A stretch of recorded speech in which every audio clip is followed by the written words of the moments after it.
Blessed are you, Adonai, our God, King of the universe, who has sanctified us with his commandments and commanded us to engross ourselves in the words of Torah. Please, Adonai, our God, sweeten the words of your Torah in our mouth and the mouth of your people, the house of Israel.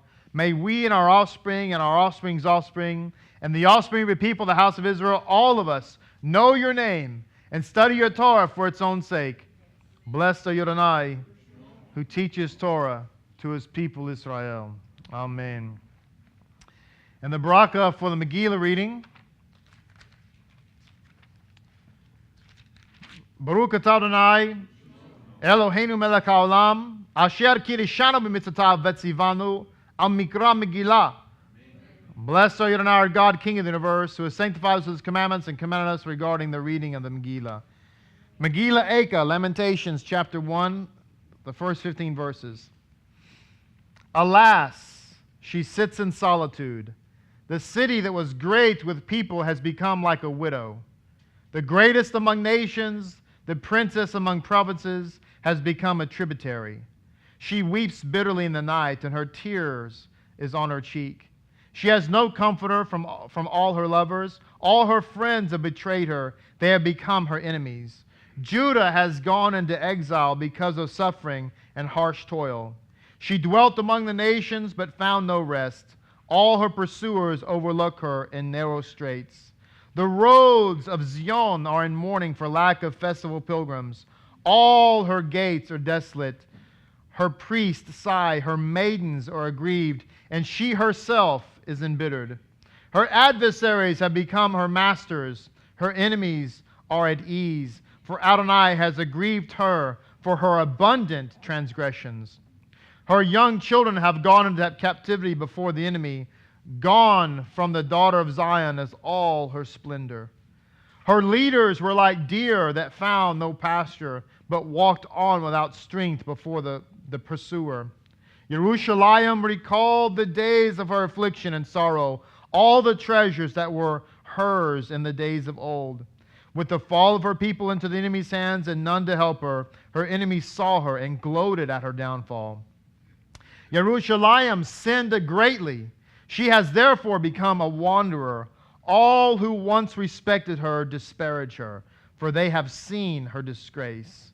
She herself sighs and turns away. Her impurity is on her hymns. She was heedless of the consequences. She was heedless of the consequences. She has sunk astonishingly. There is no one to comfort her. Look, Adonai, at my misery, for the enemy has acted prodigiously. The enemy spreads out his hand on all her treasures. Indeed, she saw nations invade her sanctuary, about whom you had commanded that they should not enter your congregation. All her peoples are sighing, searching for bread. They traded their enemies for food to keep alive. Look, Adonai, and behold what a glutton I have become. May it not befall you, all who pass by this road. Behold and see if there is any pain like my pain which befell me, which Adonai has afflicted me on this day of wrath.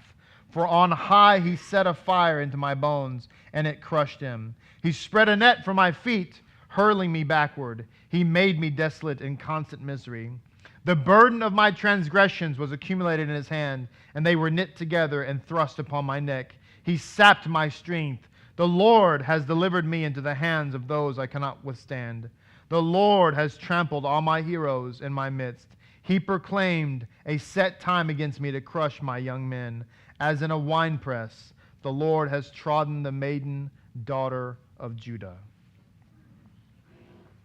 The sages have said about someone who sins that they only sin because a spirit of foolishness comes upon them. Because sinning doesn't make any sense. As it says here, that Jerusalem, talking about the entire Jewish nation, was heedless of the consequences of sin. I've taught before, both here and in other situations, that first and foremost, everybody is tempted. And contrary to popular belief, contrary to Western theological thought, the higher you ascend on the ladder of righteousness, the stronger the temptation. You don't put a fighter to go fight. You don't put a lightweight fighter to go fight a heavyweight champion. That wouldn't be a fight. That'd be murder. And so the higher the person, the stronger spiritually the person is, the bigger the champion the Yetzer Hara puts into the ring. It's not what you think. And people think, well, if I just get to this level, if I can just get to the level where I'm davening 3 times a day and I'm wrapping tefillin. In fact, I just keep my tefillin on, I don't even take them off. If I can just get to that level, I won't have any temptation. That's why the scripture says, if you think you can't fall, beware, you're about to fall. And by the way, that's pride anyway. And pride comes before the fall. And so a spirit of foolishness comes on somebody when sin comes. And so therefore, when you know that temptation is going to come, here is one question all you have to ask yourself to avoid falling into the temptation. It's a very simple question. Am I willing to pay everything for this? Because that's what it's going to cost. All of your money, all of your reputation, everything you've worked for, all your Torah study, all your davening, flush down the drain over this one idiotic sin. That's why the sages say a spirit of foolishness comes on. What happened to Jerusalem is that God warned us and His prophets warned us, and he even wrote a lamentation. He wrote a Megillah, and we threw it into the fire. We ignored the consequences. We were told and we wanted to believe that I can do whatever I want to do and everything's going to be just fine. And that's the message we learn today and we hear today. We want everything to be fine. We want to make bad choices. Somebody says they're pro-choice. They want to be able to choose to murder a baby. The choice doesn't happen at the doctor's office. The choice happens in the bedroom. That's where you need to make the choice. If you make the bad choice, we want to just get rid of the consequences. We want to have that happen to us. We want somebody else to take the blame. We don't want to be the people who take the blame ourselves. We want somebody else. When we learn this, I've said a week or two ago that maybe, I forget if I was here on the Aliyah day. I don't know if I was in the spirit or in a dream. But all of this starts at the pulpit anyway. The grace message has been the single most destructive message to the people of God they've ever heard. The grace message has been the single most destructive message to the people of God they've ever heard. It is the participation ribbon. That's what it's done. It's created a bunch of theological millennials.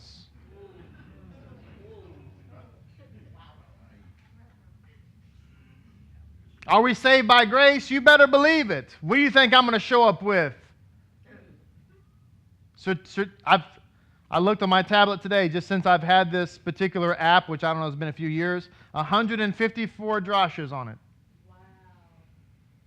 You know what that'll get me in Shemayim? That and $1.95 give me a cup of coffee. By the way, you want to know what I think I know after 154 drashas? And that's just in the last few years. That doesn't count from the beginning. Nothing. A snow cone to an iceberg without any syrup.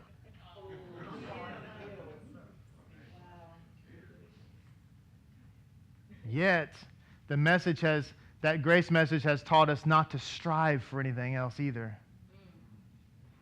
It's the diet pill to the exercise program.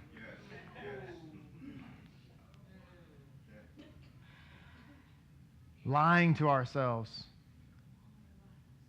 Not encouraging us to strive. Not encouraging us to do any better. Aka is an interesting word because Aka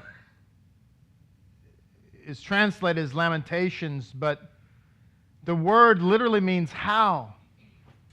It's an expression of anguish.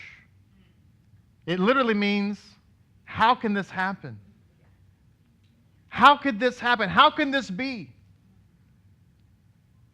How can it be that I could have taken you out of Egypt, God is saying, and you could see everything that I've done. You walked through the Red Sea. You ate the manna that came from heaven. You saw the river open up from a rock, a flint rock. You saw me in the camps of angels around about. You saw the glory and the lightning and the thunder and everything about it. How can it be that you're so willing to fall away? And we like to point fingers. Sometimes we do anyway. Like, well, I can't believe. How could they? I don't understand. And yet we do it every day. Every day we're dancing around the golden calf and we're looking at our forefathers in the wilderness and saying, if I saw a God like that, I never. Are you kidding me? How many years have we carried around the entire Bible? And just a few years ago, don't raise your hand, you just discovered it. And we want to blame the pastor. He didn't tell me. And the priest, he didn't tell me. And God says, what, he was forcing you not to read? Again, blame shifting, theological millennial. It's the pastor's fault because he lied to me. So what happened now that you know? Well, I read the book. Which means you could have done it the whole time. Acre is a hard book because it confronts us with a reality. And this is good, though, because we have to understand where we have gone wrong. God is looking at us and saying, Acre, how can this be? How can this happen? I often wonder, and we're going to address this in a second. If you've been around here any time at all, you'll notice that I like to ask the question, why? Because people do things, and we just accept it without asking why. For instance, why is there such, and there's been the case for thousands of years, why is there such animosity towards circumcision? Why is it that there is an entire theological belief that developed 2,000 years ago, initiated in the city of Rome, that taught that circumcision was done away with? Of all things, why? Why the Shabbat? Shabbat is easy because if you get rid of Shabbat, you get rid of the idea of a creator of the universe. Because the creator of the universe is the one who instigated the Sabbath. So if you take the Sabbath away, you ostensibly take away the creator. That goes for the Torah as well. You take away the commandments, you take away the God. Why? Because a God who doesn't command is no God at all. And so what about circumcision? Why? Why is there today campaigns to get rid of circumcision? Who cares? People are piercing their body and cutting stuff off and tattooing it all up. Who cares? You cut off a little bitty piece of flesh. I've even done it. Which is crazy, by the way. Thank you. Thank you. It's this. Yeah, that was. You know what? It wasn't jumping off the tower or going through the waist-deep jungle of Panama with all the snakes everywhere. It was that was the most scariest thing I've ever done. If somebody asked me, what's the scariest thing you ever did? That circumcision. Anyway. But so why are we talking about it, right? People piercing everything, tattooing everything, cutting everything off, and then we're concerned about this little thing. We call it mutilation. What's the deal? Why is it so important? Why? Because it is an Acre moment. Midrash Rabbah says, some students once asked Ben Azai, our master expounded something for us from this. Our master expounds something for us from the scroll of Lamentations.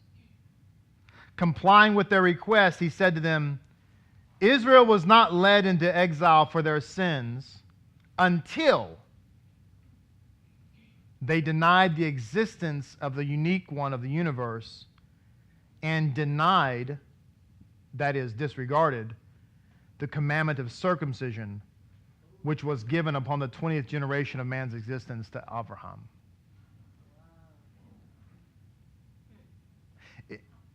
Did y'all hear that? That's the why. Why is it that people fight? Let's just put it this way, if I can. Why does the Satan, cursed be he, resist circumcision? Because it is the catalyst to keep the people in spiritual bondage and exile. You've got to ask, I've said before, if the world is for it, probably God's against it. Most likely. There's a very good chance. If the world's for it, if everybody on CNN and MSNBC and BBC and whatever the French have, if they're all giving it a thumbs up, God's probably doing this. Most likely. Not always, but it's a good rule of thumb to be suspect of it. It says in the Midrash Rabbah, the 10 Commandments and the 5 books of Torah, they disregarded the 10 Commandments and the 5 books of Torah. And this is alluded to by the very numerical value of the word Acah itself. As it says in the footnotes, Acah consists of the letters Aleph, which has a numerical value of 1, Yud, which has a numerical value of 10, Kaf, that has a value of 20, and Hey, which has a value of 5. So according to Yefa Anaf, the Midrash is saying that the people had denied the 3 basic principles of the Jewish faith. First of all, the 1, they denied God. The 10, they denied the 10 Commandments. The 20, in the 20th generation, circumcision was given, so they denied that. And 5 is the books of Torah. They denied that too. So because if you get rid of 1 commandment, here's what you don't understand. You look at a carpet, right? Rebbetzin noticed this when we went upstairs. We were preparing the upper room. And we got carpet up there that needs to be replaced. And in due time it shall be. But anyway, we're building a mikveh right now, so. Anyway, that's why the parking lot looks like that. Come out! Anyway. She noticed that, this made Yisha uncomfortable. She noticed that in the carpet, over time, there's been little strands that have come up. What you don't realize, you take one strand out, and that's pretty much, the carpet's pretty much done. Because it just keeps going, keeps going, keeps going, it keeps going. When you see that happen, it's just a matter of time you have to replace the whole carpet. The vacuum cleaner gets in there, and now you got 3 lines gone. That's the Torah. You get rid of circumcision, which, by the way, is one of the signs of the covenant. It is the sign of the covenant, like the Shabbat. You get rid of the signs of the covenant, you get rid of the covenant. This is why the enemy wants to get rid of it. That's why he hates it. That's why he made it part of his false religion he created 2,000 years ago. Sorry.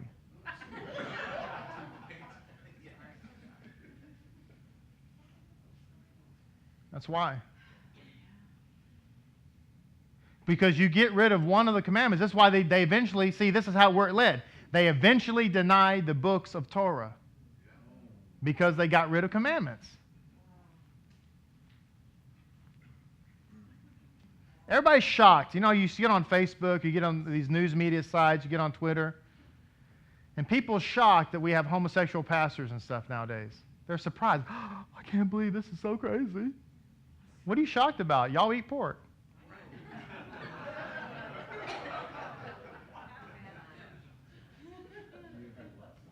Now I made my wife uncomfortable.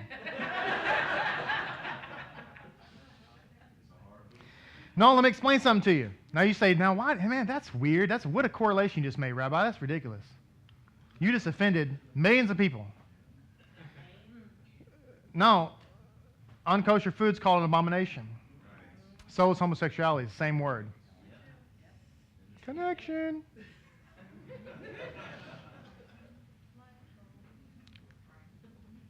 You say, I don't support the LGBT community. I won't shop at Target.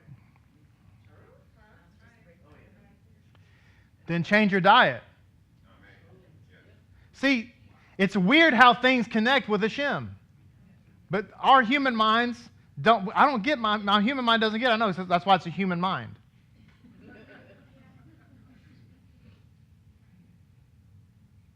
Why are people in certain Torah communities so opposed to wearing kippahs? Because a kippah is a sign of submission to Hashem. When you wear a kippah, it says, I follow the Torah. And you say, you just sit somebody down and ask them that don't wear kippah. Well, how come you don't wear kippah? They can't tell you. The reason is because in their soul, they're battling with that. Because here it is. I want to follow the commandments, but on my own terms. A servant doesn't get to tell his master what he will and will not do. Because I'm not allowed to ask my wife what I can and can't do.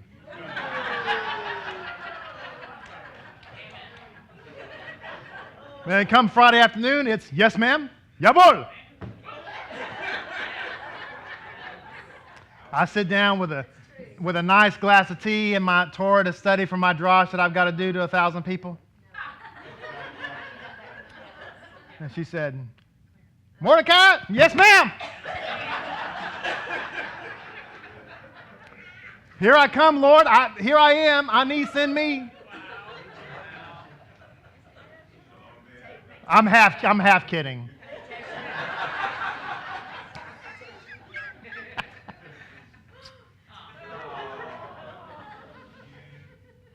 I serve my wife for my wife's sake. Got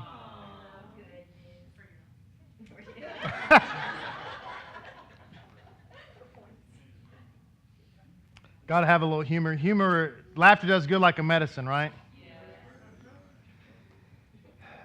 It's interesting to me. I'm going to read something here from the Art Scroll commentary to Tisha B'Av, actually, which Eika and Tisha B'Av are deeply connected. I just mentioned the kippah. I also want to ask why. Now, I want to preface what I'm about to say here with all sincerity. I do not say what I say sometimes to be shocking and provocative for the sake of being shocking and provocative. I don't. I say what I say, it's calculated what I say. And the reason I do what I do is because I'm only trying to do that which I believe will be the most helpful. Sometimes that offends people. And I don't know, I read one time where the truth can be offensive. I know it was for me, right? And sometimes it still is for me. So I just want to preface what I'm about to say here, especially for people, it really just doesn't necessarily apply to anybody here, but it applies to people who may be watching. I know I'm serious. So we often wonder why people do things. So we mentioned the kippah, we mentioned some other stuff, we mentioned circumcision, but here's another one. Why is it in certain Torah communities, people are so opposed to wearing a kosher talit katan, and they wear belt loop tzitzit? Now, there was a time, in full disclosure, that I was one of those people. I'm ashamed to say. And, and I'm not anymore. Haven't been for a long, long time. But I have to ask my own self, why was I opposed to that? What was the deal? I mean, are they expensive? They're $12 in the fig tree. Are they hot to wear? Come on, man. It's Texas. You're going to be hot no matter what you wear. You'd be hot in a tank top and shorts at midnight in the summer. So that's not it. So what is it?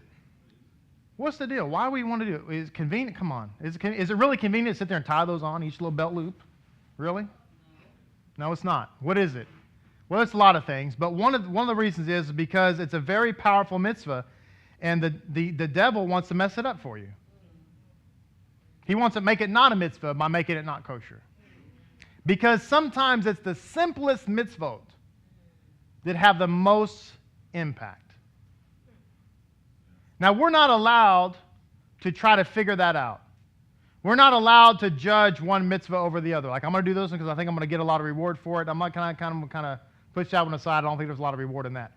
We're not allowed to do that. We're supposed to, every mitzvah counts, and every mitzvah has value, and we're just supposed to leave it up to Hashem. But that doesn't take away from the reality that sometimes the simplest mitzvot have the most power. And one of them, of course, is wearing tzitzit, actually.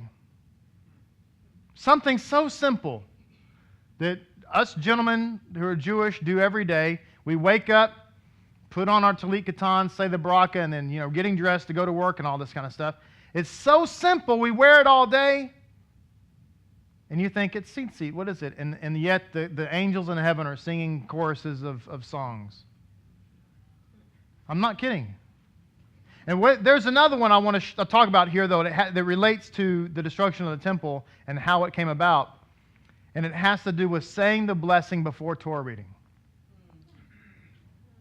It says the question why the first temple was destroyed was asked of the sages, the prophets, and the ministering angels, and they could not explain it until the Holy One, blessed be He, Himself explained it and said, because they did not make a blessing before studying the Torah. Nedarim 81a. Now, we're going to explain why that's the case. So it says, the commentary says, let us carefully consider the implications of what's said above. The people of Israel did study the Torah and practice the Torah, so it was difficult to comprehend why they were punished. Because they're studying the Torah and they're practicing the Torah, so what's the problem? So it's therefore only God Himself could explain it. He had delved into the depths of their hearts and saw the basis of their downfall was that even though they studied the Torah, it was not important to them, and they studied with improper motives. The clear proof of this was that they failed to say the blessing of Torah study before they studied the Torah. In other words, they weren't studying the Torah for the Torah's sake. They were studying the Torah because, who knows, they wanted a reward. They were trying to impress somebody. They were trying to fit in. They wanted to go to heaven. Or they wanted to, who knows, something. They wanted something. And a manifestation of that reality was they were not saying the blessing before Torah study. And so something so simple, this is what I'm trying to say, something so simple as when you sit down to study Torah, you spend 2 seconds saying a blessing. And therefore, you elevate your Torah study from something just for my own personal benefit to something for the sake of heaven. And with that, something so simple comes such a high reward that your temple won't be destroyed. Because again, in our Western mind, we like to think about the cataclysmic things. Like I've said 1,000 times before, we think about God's glory as thunder and lightning and smoke and earthquakes and all this kind of stuff. And God says, actually, my glory is that I love people. And I'm slow to anger and compassionate and long-suffering. All that other stuff that's a laser light show that's awesome. But really, if you want to get down to what's my glory is my attributes.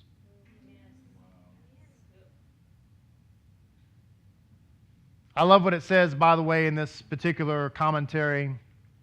It says Torah physics. The power of the Torah to impact on its student is equal to the amount of energy and enthusiasm which the student invests in his studies. That's Torah physics according to this commentary on Tisha B'Av. Let me read that again. The power of the Torah to impact on its student is equal to the amount of energy and enthusiasm which the student invests in his studies or her studies. In other words, friends, you get out of it what you put in it. You get out of it what you put in it. That's how the Torah, the physics of Torah works. We have to understand this reality, because many times we want to have, this certainly doesn't apply to people in this room, but we have that millennial theological mind where we want all the blessings and all the wisdom, we want all the knowledge, we don't want to invest any time in it. We don't invest any time. We'd rather watch Netflix. We'd rather play Candy Crush. It's not even kosher candy we're crushing. No, I don't know. I didn't see it. We'd rather do anything else than sit down and read a little bit of Torah. Say, my mind, I don't get all that stuff the rabbi said. You never will unless you invest in it. Somebody once told me, this has been about 15 years ago, we were really starting to use a lot of Hebrew, and back then it was nothing to what we do now, in our services. And the person came up to me and said, Rabbi, I said it just like that too, Rabbi, all this Hebrew, people come in here and they don't know Hebrew, and it might be a turnoff. And I said, if they never hear Hebrew, they'll never learn it. Amen. There has to be a catalyst. When you come in and you hear people, you can it either has one or two effects on you. You hear somebody come over here and read from the Torah scroll, like Hillel did today. Right? Rebuke him. That'll either inspire you to want to learn or cause you to want to throw in the towel. It all depends on the condition of your heart. All depends on the condition of your heart. You say, well, I don't know any Hebrew. See, the people who've said, I don't know any, all this Hebrew stuff, that's a heart problem. All of you people I'm looking at right now, and those of you I'm looking at online, and yes, I can see you.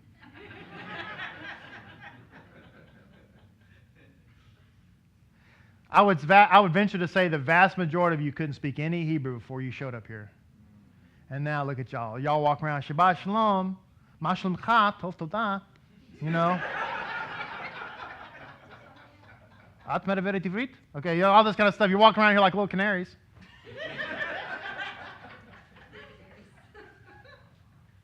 Because of you had a right heart. And Hashem can take a right heart, oh man, he can plant some stuff in it and watch it grow and beautiful. Man, it's awesome. Also from the art scroll, this is kind of an aside. The Divine Messiah, question mark. It says there in that commentary, all of nature bows before the Torah. So is the Messiah divine? Well, he's the Torah made flesh, and it says here that all nature bows before the Torah. So, yeah. Whoever slackens his efforts in Torah study will find that he has no strength when confronted by adversity. This comes from Yalkuk Shimoni, Mishlei, and a commentary to Eka. Whoever slackens in his efforts in the study of the Torah will find no strength when he's confronted by adversity. You're training now, when you study Torah, you are training for the eventual reality of facing some level of adversity. If you don't put anything into your training, when that time comes, you're not going to be able to know anything about what's going on. I want to read something else to you, if I may, from this commentary, talking about a very important topic. It says in Jeremiah 4:3, "For Hashem speaks thus to the men of Judah and Jerusalem, and he says, plow over your fallow fields and don't plant your seeds among the thorns." Jeremiah 4:3. The prophet was exhorting his people to learn a lesson from the farmers who prepare their fields in the summer by digging deep into the earth to rip out the roots and weeds that might ruin their crops in the winter. Similarly, the people of Israel must delve deep into their hearts to uproot the flawed character traits that are the cause of their evil. That was a comment by Rashi. In other words, my friends, that this whole season of counting the Omer, we think, well, we counted the Omer, and now what? You know, I was telling Joshua, I said, for the first few nights, I'm going to go, no, not tonight. Not for next year. But we think, well, we've been counting the Omer, and we've been asking God to remove from us our negative character traits.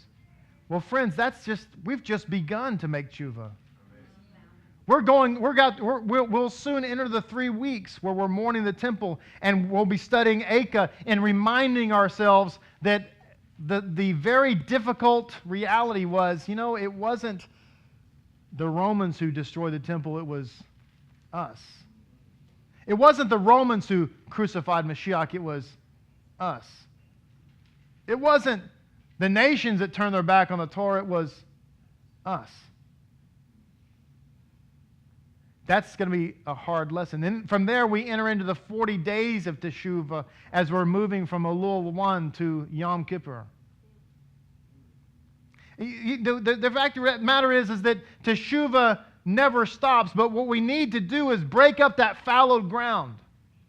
Break up. We got to till the soil and get it ready. And I'm not a farmer. I've never really farmed. I don't have a green thumb like Mikhail Thomas does. He grows peppers and he brings them in the harbor hall like this. Rabbi, you want to try one? It's ridiculous. But I have been growing grass at by grass I mean St. Augustine.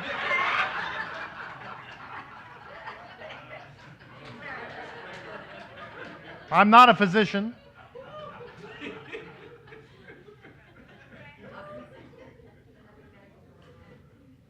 But, I had a bunch of fallowed ground, tearing it up so that grass can, go out there. We've got to do that spiritually.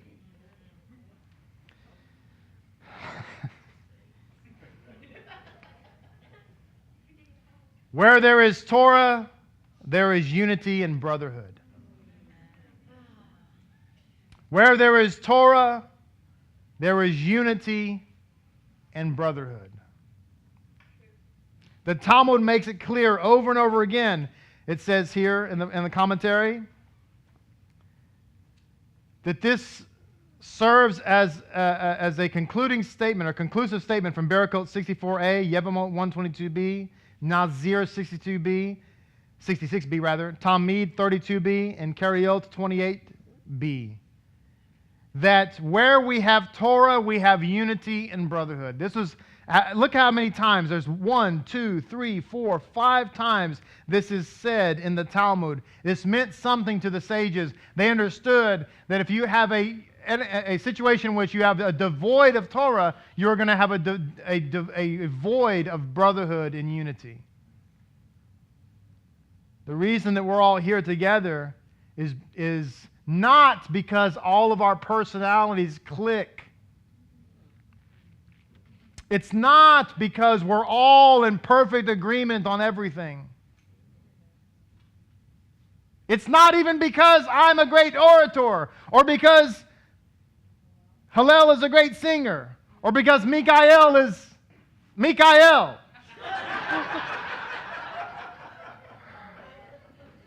He's all that in a bag of chips. It's not even because of anything other than the fact that we have a common interest, and that is Torah. And the Messiah is the Torah. We want to live like Mashiach. We want to live like Mashiach actually lived. That's what God's called us to. It says here that only the Torah confers upon us the title children of God. And only children can demand re-entry into the Father's house. You say the whole world is God's children. That's true to a certain extent, but what really brings us into God's community, into His family, is the Torah. That's the single thing that unites us all. That's why we can get together and we can be black and white and brown and Asian and whatever. Doesn't matter. What matters is that our DNA is the DNA of the Torah. So a couple more points, just a couple more minutes here, and then we're going to conclude. So much more can be said, obviously, that we say that every week. But it said it's written that a single congregation A single congregation which is meticulous. Say meticulous. They're meticulous in maintaining peace among itself can merit bringing the Messiah. Let me say that again. Because it's not complicated how to have a fantastic congregation. It's not complicated about how to bring Mashiach. It is written that a single congregation which is meticulous in maintaining shalom amongst itself can merit bringing the Messiah. Thus, the coming of the Messiah is in our hands. You know, one way that we can work on this peace thing is that when we see something in someone else that just aggravates us, we have to understand that that's God's way of showing us what we need to work on in ourselves.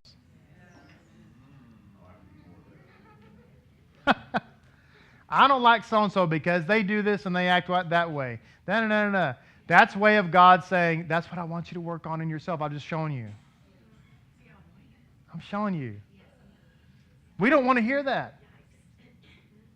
You say, oh, that's not true. Trust me, it is. A lot of times when you don't get along with somebody, it's usually because you and they have the same personality. It's very, I know,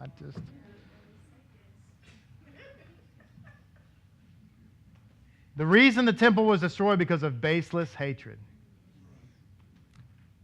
And the reality is we don't have a reason to hate anybody because we don't have a reason to be loved ourselves. Let me say that again. We don't have a reason to hate anybody because we don't have a reason to be loved ourselves. Because hating someone insinuates that you deserve love. I don't deserve to be loved. As it says here in the Pirkei Avot, this is my final thing, Pirkei Avot 3:1. Akiva ben Mahalel said, consider three things and you will not come into the grip of sin. Know whence you come, whither you go, and before whom you will give justification and reckoning. Whence you come is from a putrid drop. Whither you go is to a place of dust, worms, and maggots.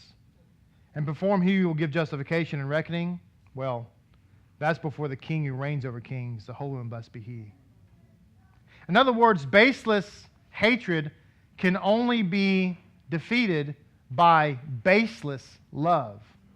And the basis of baseless love is humility. May God help us to be a people who are humble, to know where we've come from, where we're going, and before whom we're going to stand. And that way we can love our brothers and sisters. And maybe they have a flaw, maybe they have this, maybe they have that. But what unites us is Torah. And let us be meticulous in maintaining peace among ourselves so that this tabernacle is not brought down. But what do we know? What do we know?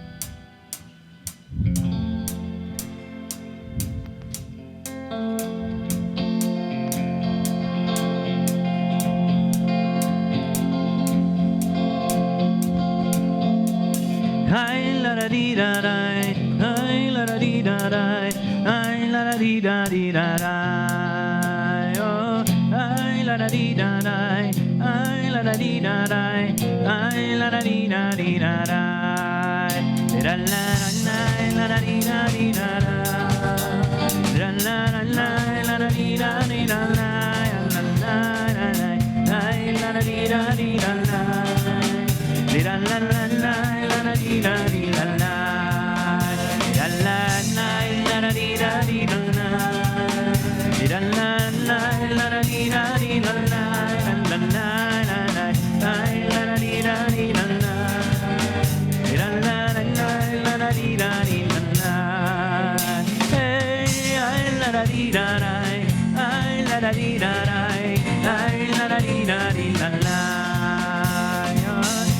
la la